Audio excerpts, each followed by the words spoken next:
초대교회 성도들은 참으로 어려운 환경 속에서 신앙생활을 하였습니다. 사도행전에도 보면 예수 믿는다는 이유 하나로 죄인 취급을 당했습니다. 감옥에 갇혔습니다. 여러 종류의 매질을 당했습니다. 최초의 교회 순교자 스데반부터 시작해서 예수님의 12제자들이 70년 안에 다 죽임을 당했습니다.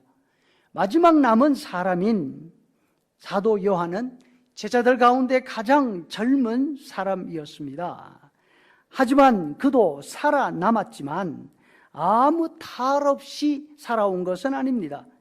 여러 번 사형 집행을 당했지만 죽지 않고 살았습니다. 어쩌면 그에게는 살아있는 자체가 또 한 번의 죽음의 고비를 겪어야 한다는 예고였을 수 있습니다. 요한의 생존은 행운이 아니었습니다. 오히려 거듭되는 순교였던 것이죠.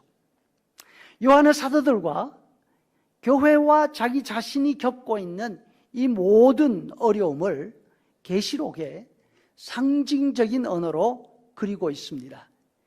오늘 본문에서 요한은 자신과 교회를 핍박하는 악한 세력을 용으로 묘사하고 있습니다. 용과 맞서 있는 교회는 어떤 모습일까요? 우리가 상상하기나 우리가 기대하기는 철갑을 입은 공룡이나 아니면 용의 크기에 부합할 정도로 큰 황금색 사자 정도가 되면 얼마나 좋겠습니까? 하지만 요한은 세상의 용과 맞서는 자신과 교회를 여인으로 표현하고 있습니다. 그것도 이제 갓 출산해서 자신의 몸 하나 건수하기 어려운 약한 출산모의 모습입니다. 갓 출산한 이 여인은 자신뿐 아니라 갓난아기까지 보호해야 할 처지였습니다. 용은 여인을 향해서 그 입에서 물을 뿜어냅니다. 홍수를 일으켰습니다. 여인은 홍수 강물에 떠밀려서 바닷가 해변까지 밀려갑니다. 용은 바다 끝까지 쫓아와서 마지막 공격을 하려고 준비하고 있는 모습이지요.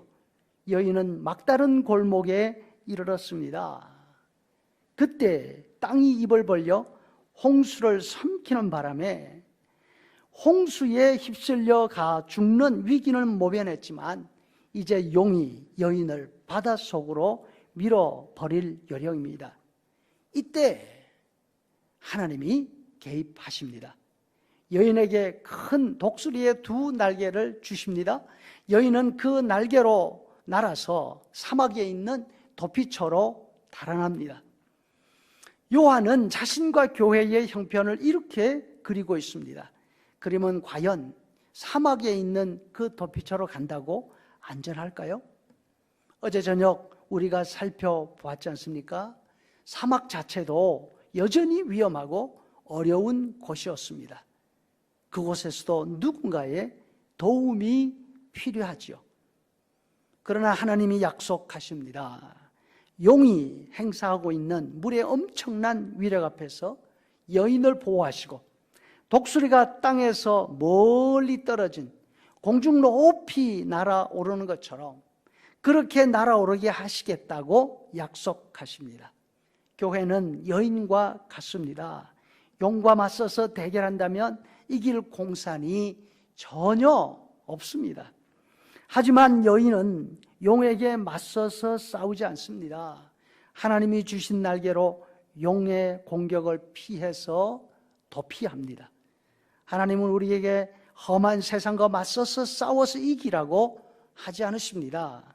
우리가 세상과 맞서 싸워야 한다면 그 결과는 너무나 뻔하기 때문에 그렇습니다. 홍수에 떠내려가고 말 것입니다. 바닷물에 빠져서 흔적도 없이 사라져 버릴 것입니다. 우리는 이처럼 약한 존재들입니다. 지금 우리가 겪고 있는 감염병의 문제도 마찬가지입니다. 우리가 당당하게 맞서서 질병아 올 테면 와봐라, 내가 맞서서 싸우고 박살낼 거야, 그렇게 말할 수 있는 사람 우리 가운데 아무도 없습니다. 우리가 아무리 용기를 내서 이거 별거 아니야, 그냥 지나갈 거야 한다고 해서 이길 수 있는 것이 아니지 않습니까? 강력한 홍수 앞에 떠내려갈 수밖에 없습니다. 우리가 이 어려움을 벗어날 수 있는 길은 우리 스스로에게 없습니다. 하나님의 보호가 있어야 합니다. 홍수물이 감당할 수 없이 몰려올 때 하나님이 우리를 보호해 주셔야 합니다.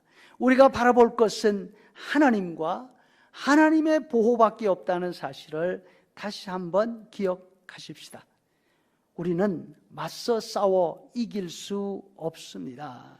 우리가 아무리 피한다 해도 피할 곳 없지만 하나님이 우리에게 독수리 날개를 주시면 이 위험에서 벗어날 수 있습니다. 사단이 어떤 방법을 써서라도 우리의 믿음을 방해하려고 합니다. 열심히 모이고 뜨겁게 찬양하며 예배하는 일을 방해합니다.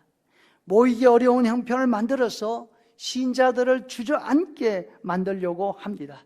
그러나 낙심하지 않기를 간절히 바랍니다. 세상의 악함이 용과 같이 강하고 우리는 연약한 여인이라 할지라도 하나님이 개입하시고 보호해 주실 것입니다. 그러나 사단이 사용하는 무기는 이처럼 두려움과 어려움을 자아내는 큰 일만이 아닙니다. 편안함이 더 문제인 경우가 많이 있습니다. 이솝 우화에 보면 나그네의 옷을 벗기는 경기가 나옵니다. 하늘에서 태양과 바람이 내기를 합니다.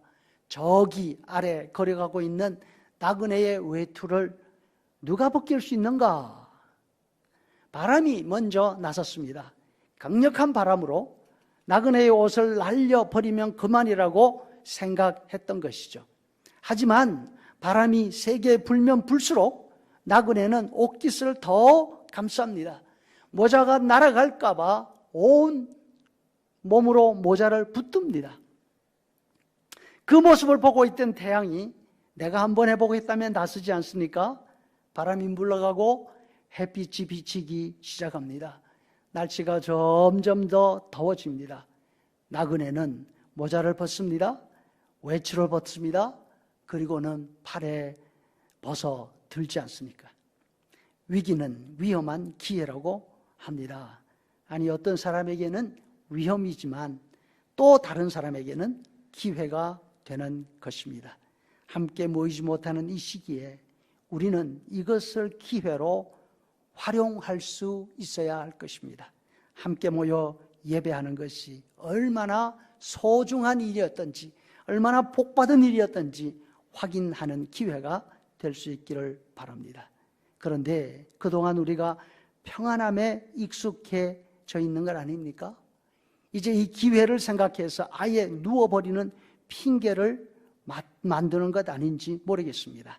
옷을 같이 입고 시간 맞춰 교회 나가지 않아도 되니까, 집안에서 예배할 수 있으니까 이제는 더 편해지겠구나 하는 것 아닌가 하는 말입니다.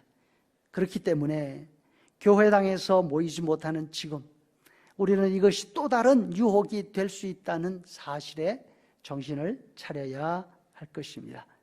이럴 때일수록 더 많이 예배해야 합니다.